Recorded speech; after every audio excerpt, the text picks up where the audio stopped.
Amém, meus irmãos? Boa noite mais uma vez. É um prazer estar com vocês aqui, né, irmãos? E, como o pastor falou, chama Aldenor. Sou pastor novo em dois sentidos. Sou novo de idade. E domingo passado, olha como Deus é, né? Domingo passado eu estava em Manaus, na igreja que me formou, sendo ordenado pastor. E domingo estou no Rio de Janeiro aqui com os irmãos. Deus discutir com o Senhor. Estou no Rio aqui há um ano. Sou quase carioca. Quando alguém me ligava, eu atendia, alô? Hoje eu atendo, fala comigo. Estou pegando já os macetes aqui do Rio de Janeiro. E tem sido muito bom estar conhecendo a igreja, conhecendo os irmãos. Que Deus possa nos abençoar essa noite. Estamos falando, irmãos, sobre o Natal. O tema, o mais importante, está entre nós. E o subtema dessa noite que eu escolhi para falar com os irmãos é o tema É Chegado o Tempo de Deus. Baseado na carta de Paulo em Gálatas, capítulo 4. Vamos ler Gálatas, capítulo 4, do verso 1 até o verso 7, para nós. Eu vou ler junto com os irmãos aqui na projeção, que a minha versão é um pouco diferente. E o que digo é que, enquanto o herdeiro é menor de idade, em nada difere de um escravo, embora seja dono de tudo. No entanto, ele está sujeito a guardiões e administradores até o tempo determinado por seu pai. Assim também nós, quando éramos menores, estávamos escravizados aos princípios elementares do mundo. Quando, porém, chegou a plenitude do tempo, Deus enviou seu Filho, nascido de mulher, nascido debaixo da lei, a fim de redimir os que estavam sob a lei, para que recebêssemos a adoção de filhos. Porque vocês são filhos. Deus enviou o Espírito do seu Filho ao coração de vocês, e ele chama Abba Pai, ele clama Abba Pai. Assim, você já não é escravo, mas filho, e por ser filho, Deus também o fez herdeiro. Amém? Irmãos, nós já oramos aqui, o pastor já orou. Quando falamos em Natal, e dentro dessa série, né, a gente sempre aborda como se houvesse um conflito entre o Natal que nós projetamos, o Natal que nós conhecemos, que celebramos, e o Natal que de fato deve ser representado, que de fato ele é. Nós não podemos negar que as festas de final de ano, Natal, Ano Novo, elas trazem no nosso coração um certo ar de empolgação, de novidade, de alegria.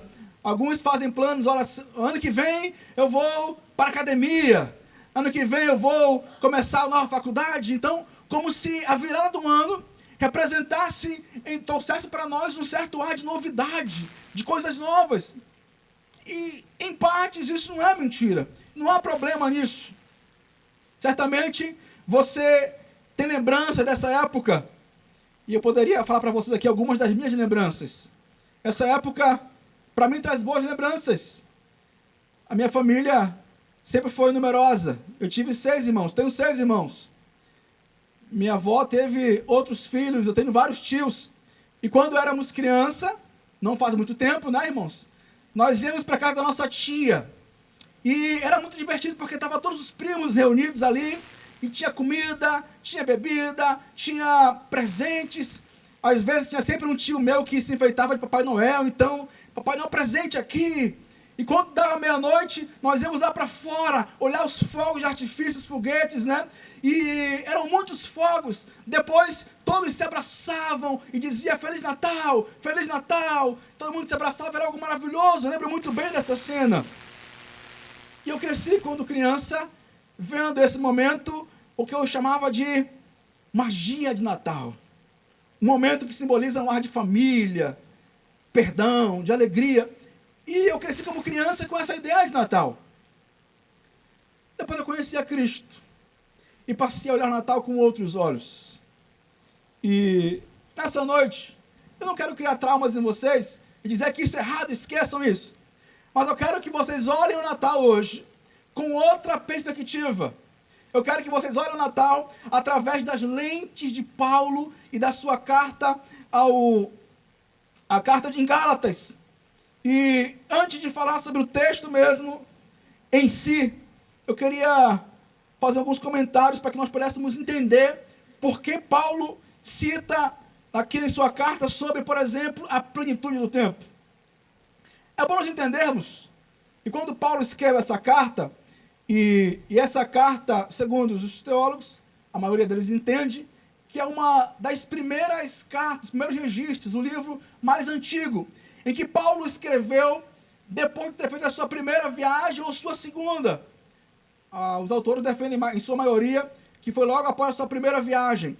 E é a única carta que não se destina a uma igreja ou alguém específico. É para uma região da Galácia. E na sua primeira viagem, há pelo menos 4 cidades dessa região da Galácia que ele visitou. Ele passou por Antioquia da Psídia, ele passou por Icônio, Listra e Derbe. Nessa região haviam muitos judeus. Foi também nessa região, em Listra, que Paulo foi apedrejado e tido como morto. Para ver só como aquela igreja era carinhosa, né, com Paulo. Mas, a despeito dos judeus que os perseguiram, também ali muitos irmãos haviam conhecido o Evangelho. Muitos irmãos haviam conhecido Jesus. Então, Paulo escreve essa carta porque esses irmãos que haviam conhecido enfrentavam 2 problemas doutrinários sérios. Aliás, vários problemas. Eu vou destacar aqui 2 que ele tenta escrever para corrigir esses irmãos. Um deles era que, dentre aqueles que estavam lá, que pertenciam à fé, haviam se convertido, havia um grupo que defendia o que Paulo chama de um outro evangelho. Irmãos judeus que defendiam que, além da graça alcançada em Jesus, os novos convertidos precisavam aderir a práticas da antiga religião judaica, como a circuncisão. Então eles impunham a esses irmãos, inclusive aos gentios, que eles precisavam circuncidar. Paulo escrevia então o que Paulo dizia: irmãos, essa antiga lei que Paulo chama de escravidão, porque aqueles irmãos estavam como escravos, presos a todas aquelas leis, presos àqueles ritos, aqueles momentos. Ele fala que Jesus, em uma nova aliança, isso não era mais necessário. Então, quando Paulo escreve a sua carta, nos capítulos iniciais, ele está discorrendo sobre a questão da lei. E como Jesus, com sua graça derramada, cumpriu toda a lei e não era mais necessário. Inclusive, nós vamos olhar o livro de Atos. O primeiro concílio que há na igreja, justamente o tema central é esse. Os discípulos se reúnem porque havia muitos gentios sendo convertidos, e havia uma dúvida: eles precisam ou não circuncidar? Nós vimos lá em Atos, talvez em outro momento podemos falar a respeito disso. Outro problema que Paulo bate de frente é porque esses irmãos que ensinavam isso, por algum motivo estavam também desacreditando Paulo, falando mal de Paulo, pregando contra Paulo. Se nós lemos lá no capítulo 4, no verso 17, nos diz: esses que se mostram tão zelosos em relação a vocês não estão sendo sinceros. O que eles querem é afastar vocês de mim, para que vocês se interessem por eles. Então, quando Paulo escreve essa carta, ele tem em mente o quê? Consertar ou realinhar o pensamento doutrinário dos irmãos. E também defender o seu apostolado. Uma maneira de resumir essa ideia de Paulo, no capítulo 3 mesmo, no verso 2 nos diz: ora, a lei não procede da fé, mas aquele que observar os seus preceitos, por eles viverá. Cristo nos resgatou da maldição da lei, fazendo-se ele próprio maldição em nosso lugar. Porque está escrito: maldito todo aquele que for pendurado no madeiro. Então, irmãos, é dentro desse pensamento, é dentro dessa perspectiva que Paulo escreve à igreja, advertendo os irmãos sobre os perigos de usar a lei como complemento à justificação que é pela graça. A ideia é como se os irmãos precisavam, além de Jesus, fazer um esforço adicional para alcançar a graça. E Paulo exatamente fala sobre isso. É quando nós entramos aqui, em que ele discorre um texto maravilhoso, que é onde eu quero trabalhar com os irmãos aqui 3 pontos fundamentais. Dizer que Jesus, ele marca o início. O primeiro ponto dessa noite é que em Cristo começa o início de um novo tempo. Olha o que diz: vindo, pois, a plenitude dos tempos, Deus enviou seu Filho. O que seria então a plenitude do tempo?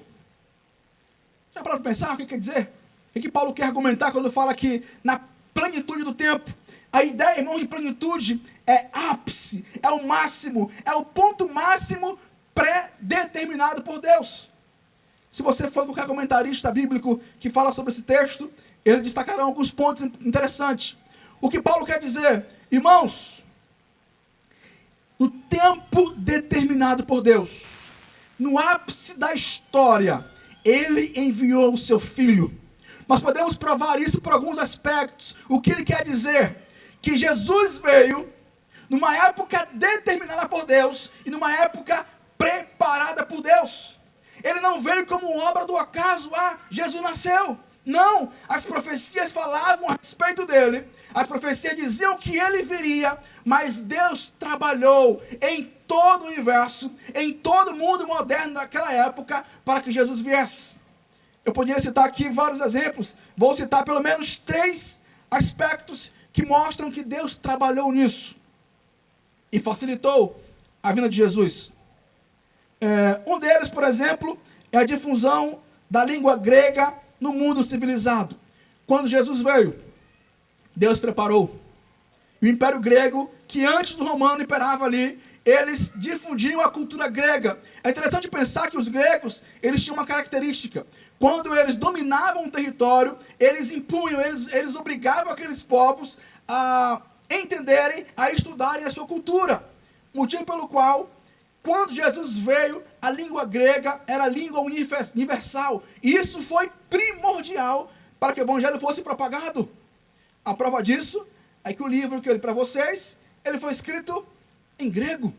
O próprio livro da carta de Paulo aos Romanos foi escrito em grego. Então havia uma língua universal em que os discípulos poderiam evangelizar facilmente, em que as cartas poderiam ser distribuídas de maneira que todo mundo compreendesse, falasse a mesma língua. Então Deus preparou o mundo, dando ao mundo uma língua universal, uma mesma língua. Outro ponto, Deus levantou o povo judeu. E o judeu era, até hoje sua marca, o zelo pela Escritura. Passou-se muito tempo e o povo judeu, ele zelava pela Escritura. Aquilo que havia de revelação de Deus, sobre as profecias, tudo que havia escrito sobre Deus, os judeus fizeram isso com muito zelo e guardavam, de maneira que quando Jesus veio, as profecias, os livros, tudo estava o quê? Preservado. Além disso, os judeus foram com o tempo disperso, houve uma diáspora, e os judeus, com o seu zelo, começaram a fundar sinagogas em vários lugares. As cidades que eu falei aqui, Listra, Derbe, Icônio, Antioquia da Psídia, quando Paulo visitou, sabe o que ele fazia? Ele ia nas sinagogas. Então Deus preparou o povo judeu para que eles guardassem a Escritura, depois os espalhou pelo mundo moderno da época, de maneira que Paulo tinha uma semente plantada de Deus em cada cidades da região. Isso é a mão de Deus, irmãos, preparando. Outro preparo de Deus, da plenitude do tempo, os romanos e suas estradas. Quando Jesus veio, já havia agora o Império Romano, naquilo que nós chamamos de a Pax Romana, porque uma maneira que os romanos usavam como estratégia para expandir o território era construir estradas, e essas estradas serviam para que suas tropas avançassem em terreno, e também que houvesse o comércio livre. E o que era mais especial, os romanos, eles garantiam a paz, a segurança na estrada. Então, quando Jesus veio, havia o quê?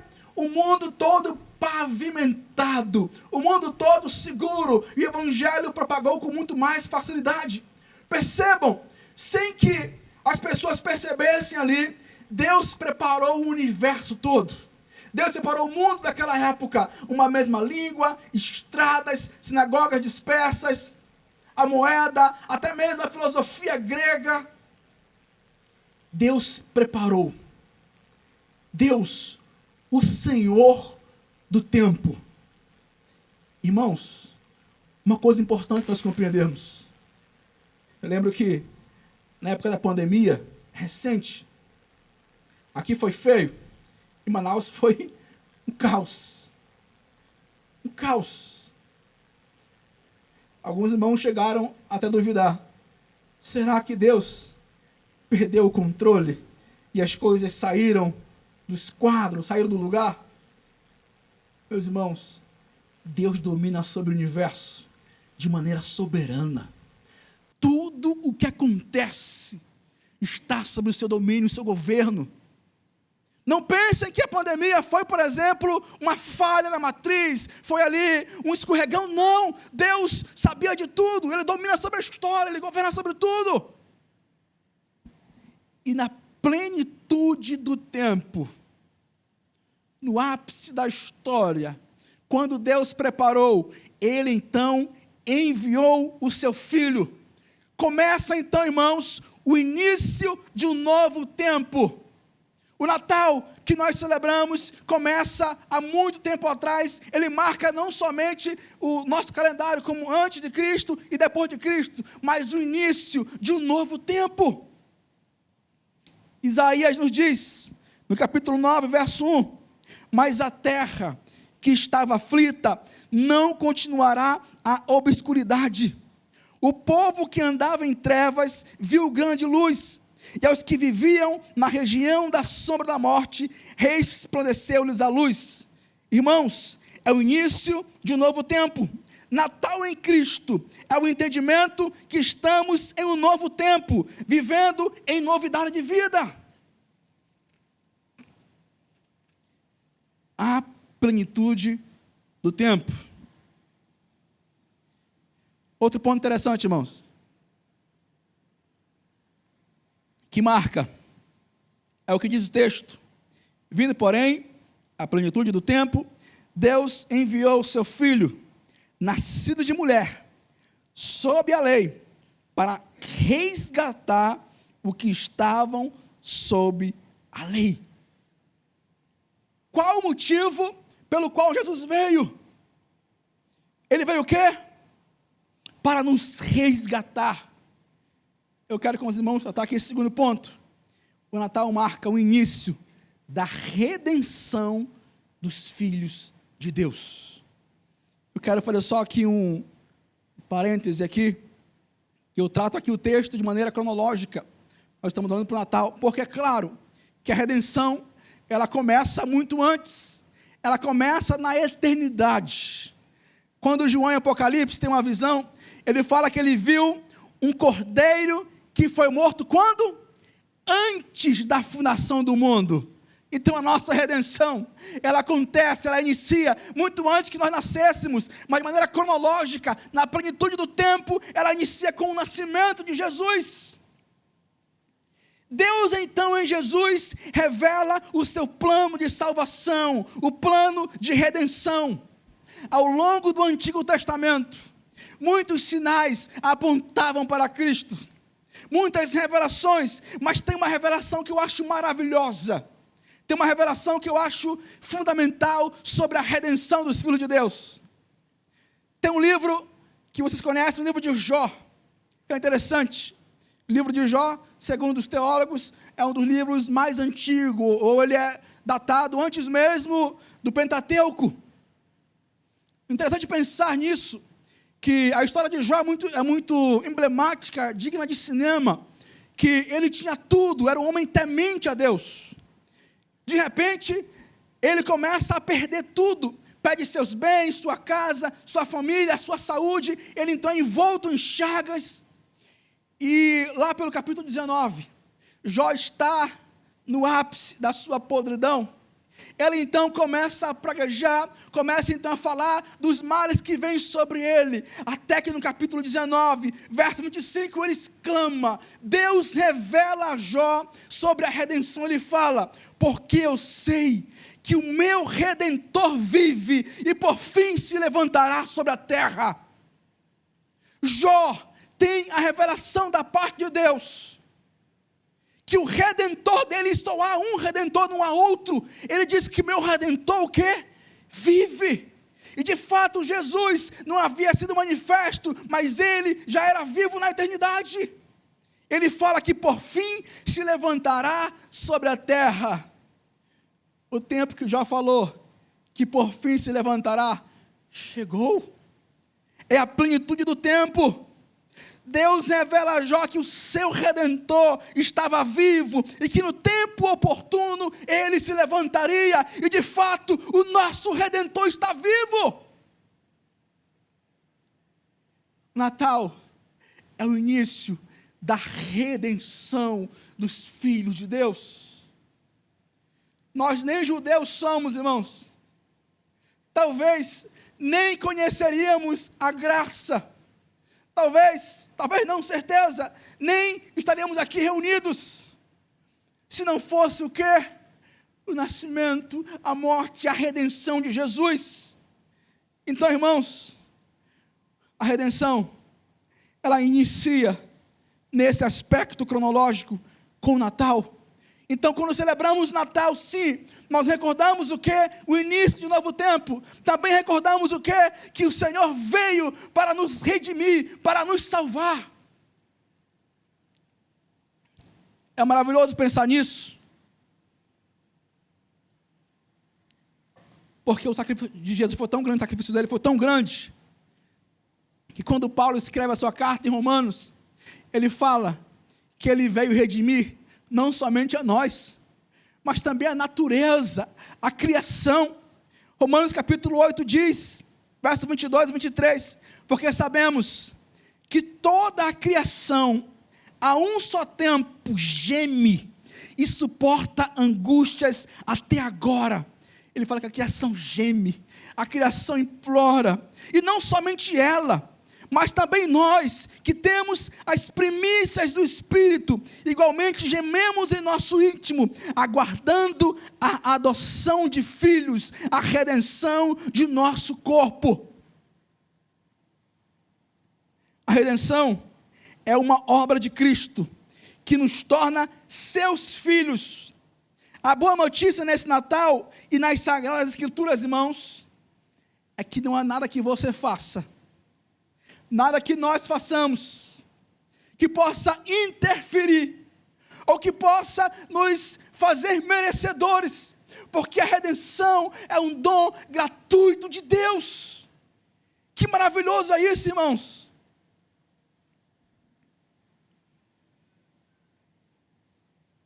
Lembro muito bem, eu conheci o Senhor na minha mocidade, quando eu fiz 18 anos, eu fui para Manaus. Eu não nasci em Manaus, nasci em Maués, uma cidade do interior do Amazonas. Você me perguntar, Maués fica a quanto tempo de Manaus? Quilômetros? Eu não sei.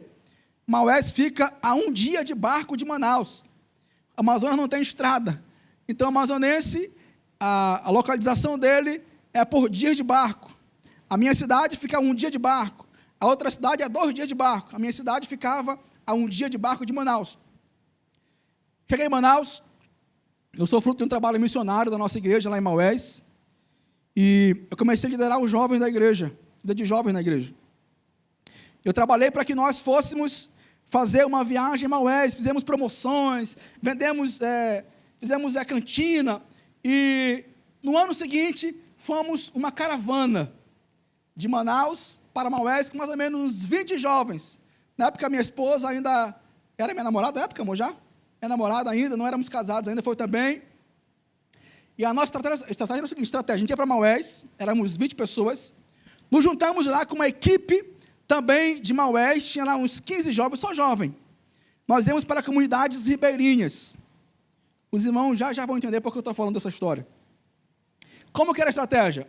Nós tínhamos um barco na igreja, colocamos os jovens todos num barco, dividimos eles em equipes. A minha equipe éramos 3 de Manaus e 2 jovens de Maués. Eu não conhecia os jovens, porque eles eram recém-chegados na igreja de Maués. Nós íamos cada equipe lá a gente chama de rancho, que é alimentos para que nós ficássemos ali 5 dias em cada comunidade. O barco ia, descia na comunidade, mandavam tchau, se virem, depois iam deixando cada grupo, cada comunidade. Eu fiquei numa comunidade chamada Campo Grande. Qual era a estratégia? A comunidade não tinha energia elétrica, era básica a comunidade. Tinham várias casas ao longo da comunidade.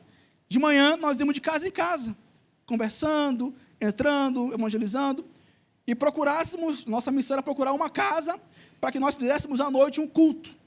Conseguimos uma casa. À noite, teremos uma casa para fazer um culto. Irmãos, chegou a tardezinha, caiu uma tempestade, lá nós chamamos caiu um toró, dos grandes, desabou, rapaz, não tinha energia mesmo, eu ia falar, foi embora a luz, mas não tinha luz na época, né? E aquela coisa toda assim, rapaz, será que vai dar para fazer o culto? Não vai dar, será que vai dar? Deu mais 7 horas, acalmou.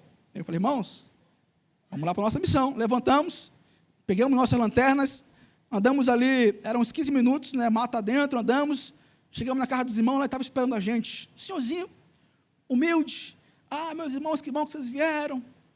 Fizemos o culto, foi um momento muito maravilhoso de comunhão, ali à luz de lamparina, de vela mesmo, oramos.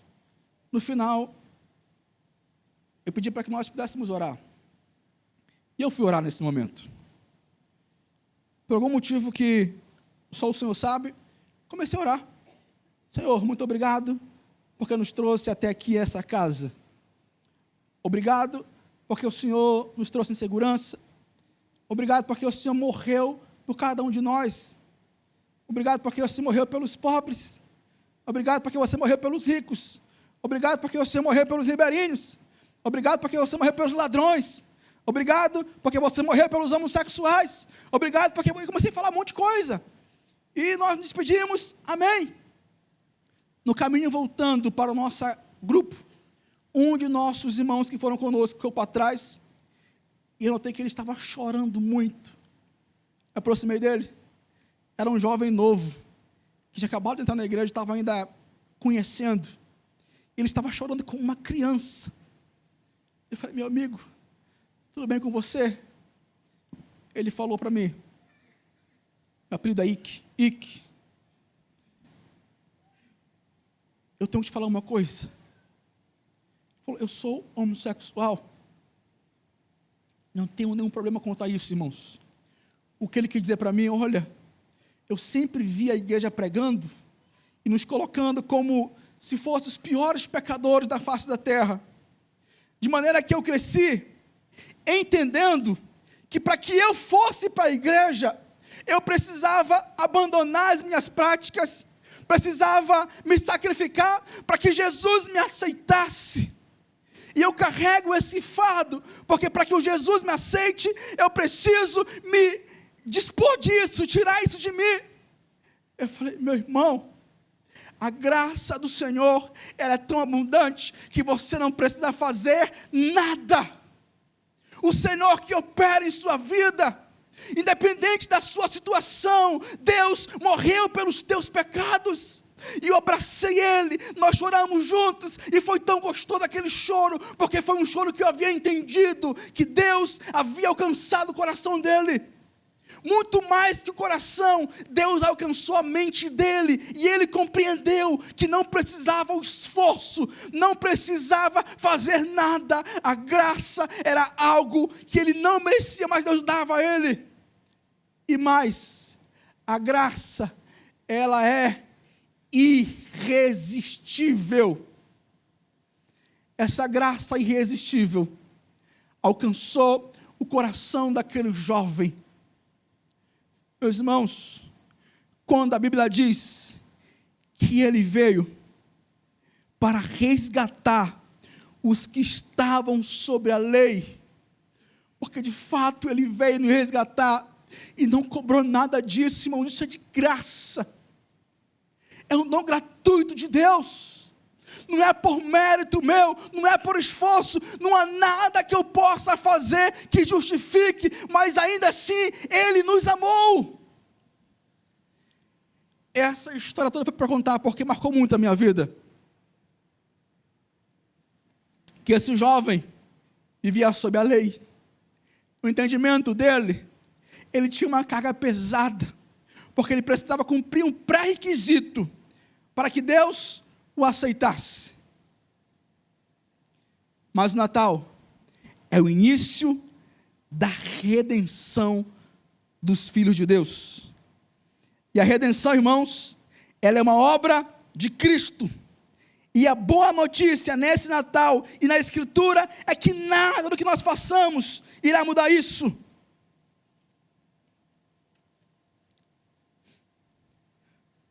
O terceiro ponto, mas não menos importante, é que o Natal marca o início do derramar do Espírito Santo. O verso 6 nos diz: e porque vocês são filhos, Deus enviou Deus a nosso coração o Espírito de seu Filho, que clama, Abba, Pai. De sorte que não és escravos, porém filho. Cristo nos resgatou e nos tornou filho de Deus. E Ele fala: olha, agora que vocês são filhos, porque vocês são filhos, eu envio agora o quê? Meu Espírito. O Espírito de Deus, Ele é exclusivo dos filhos, dos santos, da igreja. Quando nós falamos aqui, o mais importante está entre nós. De que maneira Ele está entre nós? Através do seu Espírito. E o que é o seu Espírito? O Espírito não é algo cósmico, não é uma áurea. O Espírito, ele é um ser pessoal. O Espírito Santo de Deus, ele é uma pessoa. Ele tem sentimentos, ele tem vontade, ele tem desejos. Então, quando eu falo que o Espírito Santo está entre nós, há a pessoa de Cristo aqui entre nós, através do seu Espírito. Agora, podemos olhar para os céus e clamar, Abba, Pai. Podemos olhar para o céu e clamar, Pai, porque nós somos filhos. O Espírito Santo nos garante isso. Eu quero concluir aqui dizendo: o Espírito está entre nós.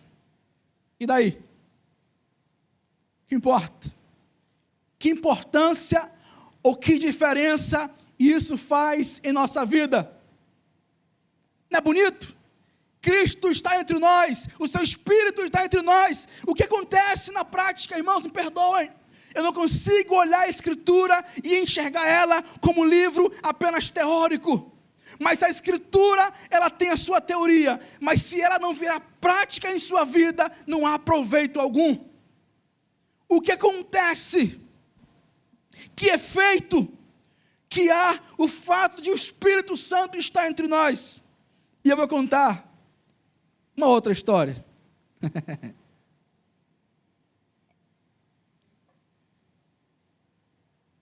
Há muitos benefícios de ter o Espírito entre nós. Ele nos assiste em nossas fraquezas, Ele nos assiste em nossas necessidades, Ele nos dá sabedoria. Aquelas duas crianças que estão aqui, Maria Glória e Maria Raquel, quando ela nasceu, a coisa que eu mais orava: Senhor, me dá sabedoria. E o Senhor nos deu. porque eu não sabia o que era ser pai. E eu falei, Senhor, me dá sabedoria, me dá sabedoria. Mas também, Ele nos ouve. Eu passei cerca de 12 anos, 10 a 12 anos, irmão, eu sou péssimo com datas. Se você me perguntar, eu sei mais ou menos, eu sou péssimo com datas. De 12 a 14 anos, tomando conta de uma congregação lá em Manaus. Uma congregação que ficava na periferia, no bairro periférico, longe da cidade. Ficava mais ou menos a 40 minutos de casa, numa área periférica, e nós todo dia íamos para lá. Quando eu comecei lá, eu era solteiro ainda. E lá, na época, minha namorada ia comigo para lá. Nós nos casamos, a nossa primeira filha cresceu com os irmãos lá. Mas uma coisa marcou muito meu coração. Nesse tempo, uma família se mudou para próximo da igreja.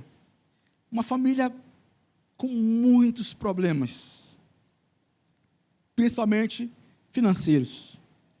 Uma família de crentes, mas que por várias decisões e questões pessoais, perderam tudo. E eles se mudaram para lá porque eles tinham uma casa naquela. E a casa deles, irmãos, era, eu acho que era daqui para ali, mais ou menos. Esse quadrado aqui. Era um casal com 3 filhos. Lá tinha uma cama e alguns colchões que eles colocavam pelo chão. Um casebre de retalhos de madeira. E depois tinha um espaço e no final da casa tinha um banheiro. Também com tábuas. Família muito pobre. E muito necessitados. Ele, talentosíssimo, músico profissional, tocava todos os instrumentos, tinha a sua carteira de música, inclusive. A vida tem aí as suas reviravoltas, né?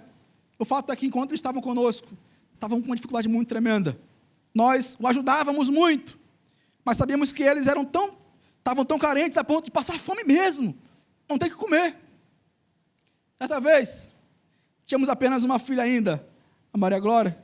Estávamos eu, a minha esposa, fazendo nosso rancho, né? Do final do mês. Lá no rancho, lá no supermercado. Quem estava no encontro de casais ontem viu que eu falei que nós somos criaturas noturnas. E perto de casa tem um supermercado que era 24 horas, coisa maravilhosa. 11 da noite, nós lá no supermercado. Leite ninho, porque minha filha gosta de leite ninho. Iogurte daquele, do bom e do melhor. Compramos ali uma cartela de ovos, o nosso supermercado mesmo, para o mês, para a gente mesmo, né? Coisa boa, bacana. Em determinado momento, olhei para minha esposa, ela compreendeu perfeitamente. Eu fui tocado por uma tristeza tão grande. Daí falou comigo, meu filho, como é que você se sente, sabendo que o teu irmãozinho lá não tem nem o que comer? Como é que você pode aí desfrutar disso? Eu olhei para minha esposa, ela falou, eu já sei. Ela fechou as compras, vamos para o Nova Conquista, que é o bairro. A nossa compra do mês, irmãos. Fechamos ali as sacolas, eu estou falando sobre o Espírito Santo, você vai entender por quê. Pagamos, fomos na casa daqueles irmãos, batemos lá, mas 10h30, não sei, era noite, tarde já. Bati lá, ela nos atendeu. Eu falei, irmã, daí falou comigo, eu vim aqui trazer para você. Ela falou, eu já sei, eu estava orando. Sabe o que ela disse para mim? Ela tinha 3 filhos. As 3 crianças não tomaram café, não almoçaram e nem jantaram. Eu não sabia o que fazer. Eu me ajoelhei e comecei a orar. Ela falou, eu já sei, irmão. Eu quero falar é que o Espírito Santo de Deus nos assiste em todas as nossas necessidades. Ele fala com sua igreja, Ele cuida da sua igreja, Ele zela pela sua igreja. Ele zela pela sua casa, Ele zela pelo seu casamento, Ele zela pelos seus filhos, Ele zela pela sua família. É isso que diz que Cristo está entre nós, que o seu Espírito cuida da sua igreja. E eu falei, minha irmã, os seus filhos estão com fome, Eu também estou. Eu falei, aqui nas minhas compras tem 2 formas de ovo. Vamos fritar esses ovos. Pegar uma farinha, fazer uma farofa e comer junto. Ela entrou para casa, ela fez aqueles ovos, fez um arroz. E nós estávamos ali em torno de 11 horas, meia-noite, naquele casebre, comendo com os irmãos e louvando o nome do Senhor. Que eu quero falar com essa história, irmãos, que o fato de nós termos o Espírito Santo é algo maravilhoso, é o bem mais precioso que uma igreja pode ter. O dia que o Espírito Santo se afastar dessa igreja, fechamos as portas. O dia que ele sai de nossa casa, a nossa casa desmoronará.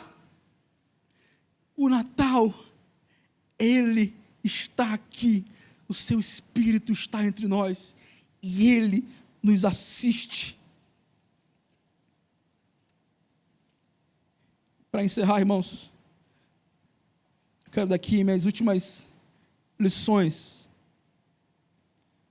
Porque Deus está entre nós, Ele está entre nós, Ele nos assiste em todas as nossas necessidades. Porque Ele está entre nós, o nosso coração está cativo e há transformação. Porque Ele está entre nós, devemos abandonar as práticas do mundo e nos entregarmos totalmente a Ele. Porque Ele está entre nós, Ele pode operar as suas maravilhas em nosso meio. Porque Ele está entre nós, Ele pode restaurar o seu casamento, a sua família, os seus filhos, a sua casa. Ele pode restaurar a sua igreja. Então, irmãos, o Natal é o início de um novo tempo. É o início da redenção. É o início do mover do Espírito Santo de Deus. Amém? Vamos nos pôr em pé. Vamos orar ao Senhor. Glorificar o seu nome. Então, quando celebrarmos Natal esse ano, nós teremos hoje uma outra ótica. Teremos um outro entendimento. E quero aproveitar aqui. Se você que está aqui em nosso meio tem algo para colocar diante de Deus, coloque. Ele pode lhe ouvir, Ele lhe ouve. Se é enfermidade, ore por isso. Se é de repente um filho desgarrado, ore por ele. Se é de repente uma família em apuros, coloque diante do Senhor. Deus está entre nós. Ele nos ouve e eu creio que Ele tem poder para transformar. Senhor, louvado é o Teu nome nesse lugar, Senhor. Há a Tua presença nesse lugar, Jesus. Há o Teu Santo Espírito entre nós, Senhor. Nós temos aqui uma igreja reunida, Senhor. Os Teus filhos, que o Senhor resgatou, Senhor.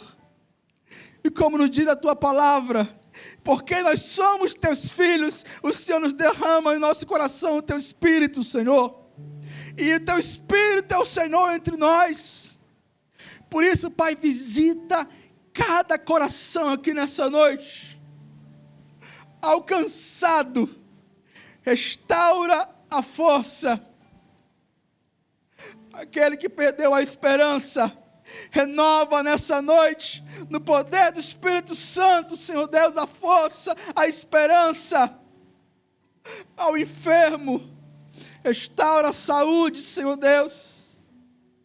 As famílias que estão passando por lutas, Deus, Pai, nós clamamos a Ti, adentra essas casas, meu Pai, e restaura, Senhor Deus. Se for preciso, Senhor Deus, derruba, para que possamos reconstruir tudo de novo, Senhor Deus.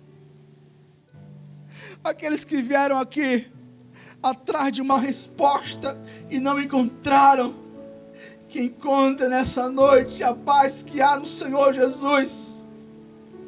Aqueles que vieram aqui, Senhor Deus, porque o Senhor os trouxe nesse lugar, porque o Senhor queria falar com cada um deles, meu Pai, que estão atrás de resposta. Fala, Senhor, Confirma no coração de cada um deles. Abençoa, Senhor Deus, essa igreja. Abençoa a liderança dessa igreja. Abençoa cada irmão dessa igreja. Que eles sejam teus instrumentos para a glória do Senhor, de propagação do teu evangelho. Meus irmãos, o Senhor é poderoso para operar em tua vida. Opera, Senhor, no teu tempo. Acalma nossos corações para a honra e para a glória do teu nome. É como eu oro em nome de Jesus. Amém. Amém. Muito obrigado.